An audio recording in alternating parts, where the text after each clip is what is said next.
Hi, scholars. Mr. Shaw here again, and today we're going to be talking about another really popular subject for a lot of different types of artwork. Now, the last couple of weeks we've been talking about characters and figures, the shape of people. It's kind of the who in your stories when you're drawing pictures of stories or you're making your own artwork.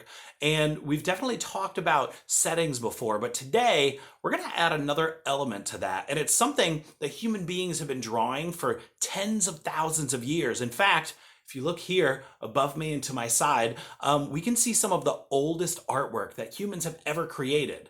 And like we talked about a couple of weeks ago, one of the most important things that humans learned how to draw was themselves and other humans. But humans also lived alongside a lot of animals out there in the world. Now, some of those animals were hunted as food, and humans love to tell stories about how they interacted with those animals, how they survived back in the olden times when they were living in caves or living in tents in the outside world tens of thousands of years ago. Some of those animals were what we call domesticated. That means that the humans lived alongside of those animals and worked together with them for survival, maybe like those horses that we see above us. Or I'm sorry, above me. You guys don't have horses above you, I hope. But today, we're going to be looking at how to draw animals. Now, obviously, all the animals in the world come in all different shapes and sizes and types. So today, we're going to focus on those animals that humans have the most interactions with, the animals that are very close to us biologically and scientifically speaking. And today, we're going to be learning how to draw four-legged mammals. Now, those are animals like horses and dogs and cats and lions and tigers and bears. Oh my! We're going to be learning about how a lot of those animals share the same basic body shapes. Just like when we draw people, some people are tall and some people are short and some people are thin and some people are thick. Well, animals work the same way. And just like drawing a figure, if you understand the basic shapes underneath those four-legged mammals, if we can figure out the shape of their torso, how their backbone moves, and how their legs interact with each other, and really how they bend to help them move quickly over long distances, then we can transform the details of those very basic shapes to make pretty much any kind of four-legged land-dwelling mammal you can think of. Now, people have been drawing animals in art and painting them in art, since the caveman days, but also throughout history. Take a look at this drawing by Albrecht Dürer. Now, this was made in I think 500 years ago or so in the 14 or 1500s. And this was a very scientific drawing of a rhinoceros. Now, it doesn't look exactly like a real rhinoceros. And a lot of his drawings and observations were based on people telling him stories of rhinoceroses, but he got those body shapes in there. We can see the four legs of that animal. We can see that big, round, almost oval shaped torso. And even though he heard about rhinoceroses or rhinoceri through other people, he still was able to make a pretty accurate drawing because he understood the way the animals were put together. Also, we have this painting by one of my favorite artists. I talk about him all the time, Horace Pippin. And this is an image of a white tiger fighting a bear. Now, this is something that would never happen in real life. Bears and white tigers typically don't occupy the same biomes. They don't live in the same geographical space on Earth. But Horace Pippin, because he understood the way that animals were put together, he didn't actually look at a tiger and a bear fighting. He was able to paint that from his imagination. And hopefully, with the skills we have today, the skills that you pick up and learn and practice, maybe you'll be able to draw animals like this from your own imagination anytime you want. Also, we have a lot of artists these days that create animals through use of digital art, painting with a computer or with a tablet, like this picture of a bull. And even though this looks like it was just kind of scribbled together with a bunch of different rainbow colors, we can still see those body shapes, those same body shapes that a rhinoceros and a tiger and a bear and a bull all share. Now, once we get the hang of those shapes, we're going to be able to draw a lot of different kinds of animals. In fact, we're going to be able to draw pretty much every mammal on this list. And there's a lot of different kinds of mammals out there in the world.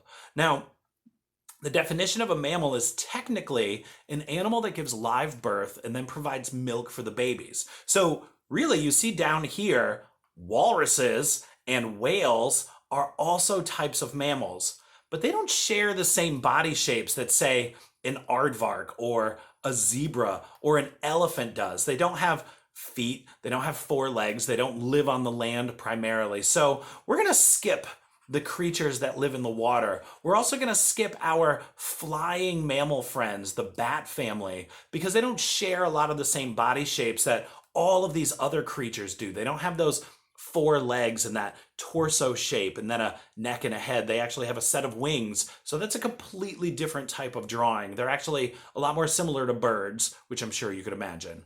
So today we're going to be learning how these animals can be drawn by drawing just some basic shapes. And really, the only shapes you need to know are rectangles and triangles and ovals, maybe some circles in there. Take a look. Now, the basic shapes that I tend to draw when drawing an animal are right up here. Usually, I start out my animal drawings with just an oval for the body shape. So if I were drawing a deer and I were thinking of a deer in my head, the deer's body, its torso, is really just that same oval shape. So that's a good start to my picture. Now, you might also notice that the front legs are kind of easy to draw, and most four-legged mammals have pretty straightforward legs. They're just two lines coming downward and then some sort of foot. Now, deer have these little hooves down at the bottom of their feet, but if you were drawing a tiger or a lion or a bear, oh my, you might give them a paw with those long, sharp claws. If it was an animal that was a fast runner like a cheetah, it might have little tiny feet, because cheetahs actually have pretty small feet so that they don't touch the ground as much to slow them down while they're running at those insane speeds. So when I'm drawing the front legs, it's actually pretty easy for me to pull off because I'm really just drawing those two lines coming down from what we would call the animal's shoulder. Now, the back legs are where it gets tricky. Now, the back leg of a deer is really important for its survival, and it has this huge, almost circle-shaped muscle. Let me use a lighter color. It's almost a circle-shaped muscle back here, and that helps push the deer forward. A deer can't really defend itself against a pack of wolves or a bear, so its best defense is actually to run. And a lot of four-legged animals are excellent runners, or maybe jumpers, or even climbers, and to do that, they have to have this big circle-shaped muscle in the back. Sometimes it's called the haunches of the animal. Now, after that, a deer's back legs and most four-legged mammals' back legs kind of bend backwards. It's almost like the elbow of your arm, bending that leg back and forth. So we have this big, strong muscle. And if I were drawing that, typically I wouldn't draw the whole circle. I would draw a curve in the front, a curve in the back, and then we have this elbow shape coming down. Now, if I were to finish out that deer, I would also give it two lines for its neck, because a deer, just like a person, has a neck, but it's a little bit longer. My deer also has kind of a triangular shaped head. And then I can add those ears, those nice big eyes to spot predators in the woods, a big nose that's good at smelling things in the forest that might be dangerous or different. And then I could add the antlers and a tail. Now, right now, if I were to finish this deer using just these basic shapes, you might recognize that I'm missing those back two legs. And that's really easy to draw when I'm looking at a deer. I see his front leg is kind of bent like this because it looks like he's walking forward. But if I didn't have a deer to look at, I could always just copy the shape of that front leg and draw it just a little higher up. And now that leg looks like it's behind this front one. Now you might be thinking, Mr. Shaw, of course a deer is shaped like that. A deer is kind of a generic four-legged mammal wandering through the forest waiting to get eaten. But what if I wanted to make a predator? Take a look at this lioness. That's a female lion. We can tell because she doesn't have that giant mane around her head. But she's actually made up of those same basic shapes that a deer is. She has that oval-shaped body right here. She also has that big muscle in the back. Now, on a lion, it's not quite as round. It's kind of stretched out. And that might be because her back leg is kind of, excuse me, is kind of leaning back away from the rest of her body. But if I wanted to draw this lioness, I would keep a lot of those same shapes. I would still keep those fairly straight, front legs, but now I can draw that big paw at the end with those toes. Maybe I want to add those claws.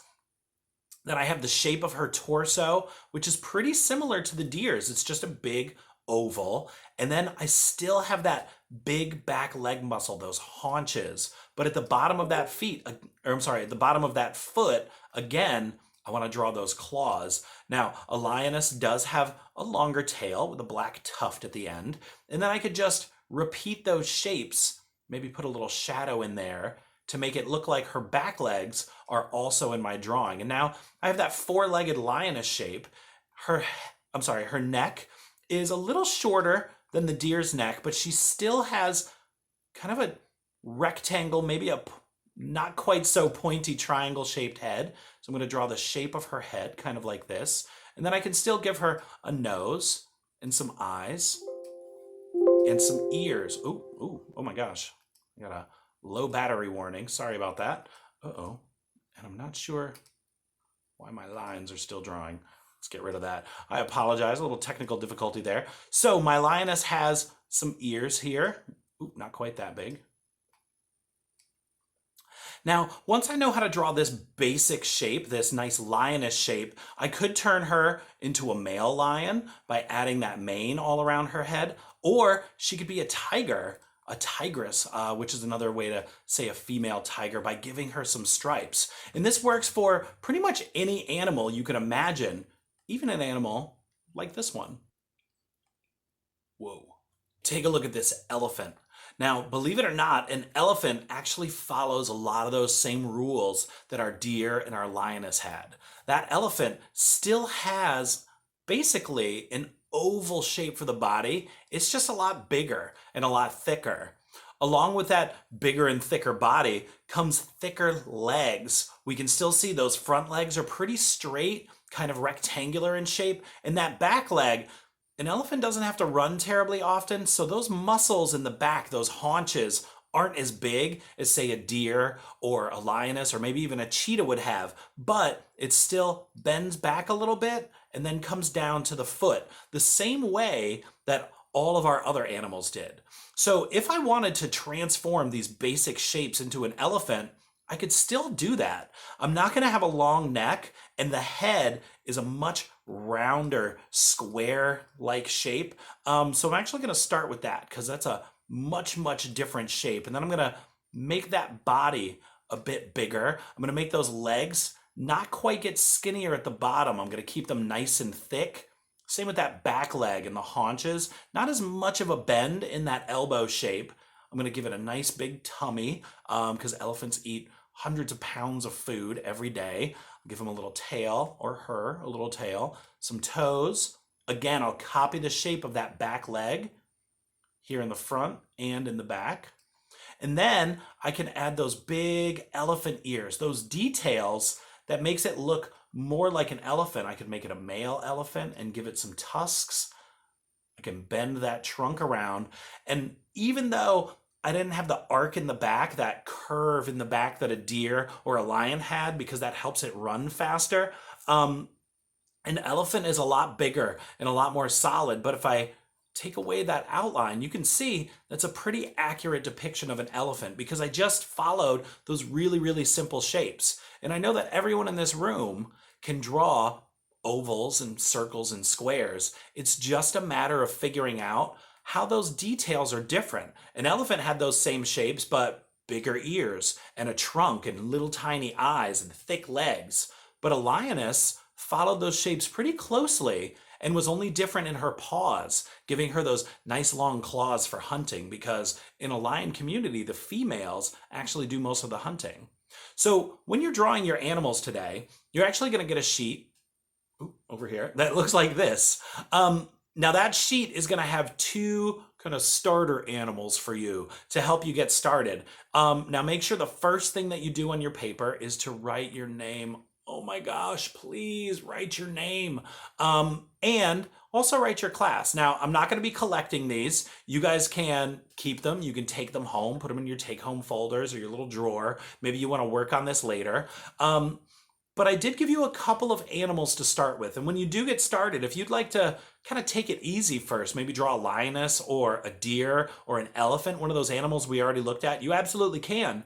But if you want to take that very light outline that you'll have on your photocopy paper, you can actually stretch some of those shapes out, or you can change them slightly to make them look like any kind of animal you want. So let's say I wanted to take this shape. I'm going to keep that nice oval shape. I'm going to give this animal a tail. And the front legs are going to be pretty straight still, but I'm just going to make them longer. In fact, I'm going to make them really kind of long and skinny. I'm still going to follow the shape of that back leg muscle, those haunches, but then I'm going to make this part of the leg very long and skinny. And some of you might even be able to recognize what kind of animal I'm planning to draw. Now, right now, this could be a deer, or it could be a horse, or a very, very skinny cow.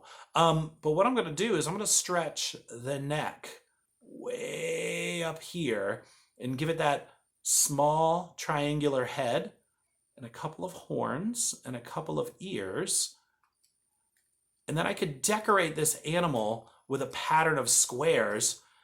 And would you look at that? Even a giraffe follows those same basic shapes for those four-legged mammals. I just needed to give it the right size neck, the right shapes for its legs, kind of stretching those legs out, kind of stretching that neck up into the sky. And I made a pretty realistic looking giraffe here. Now, you can absolutely look at the slideshow that's going to play after I'm done yammering on forever. And you can look at those animals maybe to give you some ideas, because you could do anything. You could do a moose or a chipmunk. You could do a squirrel. You could do a cat or a dog, or maybe a variation of one of those, like a tiger or a wolf.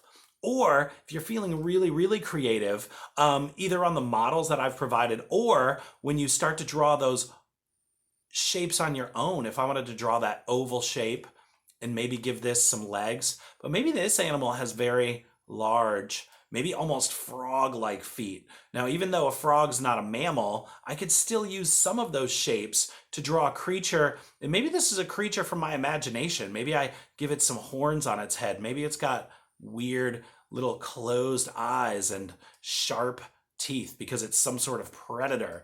Perhaps I want this creature to have two tails instead of just one, because you don't have to just draw realistic, natural, earthbound animals. If you'd like to make up your own fantasy creature, or if you'd like to make up an alien monster, you could absolutely do that. And this creature seems like a very naturalistic creature because I'm following those same rules that I would use while I was drawing a real animal like a giraffe or a cow or a horse. So while you're drawing today, feel free to get creative with that. You could draw some real animals like the ones we'll see in the slideshow in just a minute, or you could make up your own pretend creatures, kind of like those aliens that some of you drew last week. Now, as always, if you finish drawing all four of these and you'd like to flip over your paper and draw more on the back, you can absolutely do that. If you have crayons or colored pencils in your bin or in your cubby or in your seat sack, you could, when you're done drawing, make sure you draw at least 4 animals first. You can take out those crayons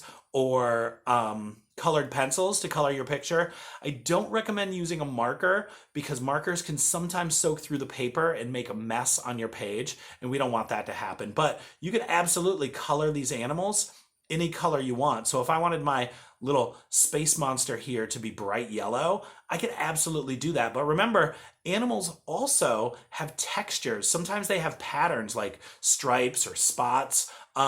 Maybe they're very, very hairy. Maybe they're scaly. Maybe the creature or animal that you're drawing has something else that's special about it. Maybe an additional detail like that elephant's trunk, or maybe it has spikes all over its body like a porcupine.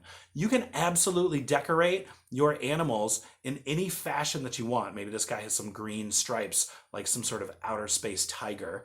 Or you could color the animals that you've already drawn, but maybe you'd like to make a more creative version of that animal. Maybe my giraffe is blue and he's going to have purple spots instead of orange with brown spots. Either way you do that is fine, and you have a lot of creativity with how you do those animals. But my hope is that after today, if you want to draw an animal, really any kind of 4-legged animal, you can use those basic shapes that we learned about today to draw animals anytime you want, in any combination you want, or in any kind of picture you want. I hope everyone has fun with this. I'll see you guys very, very soon. And stay safe, wash your hands, and have fun. Bye-bye.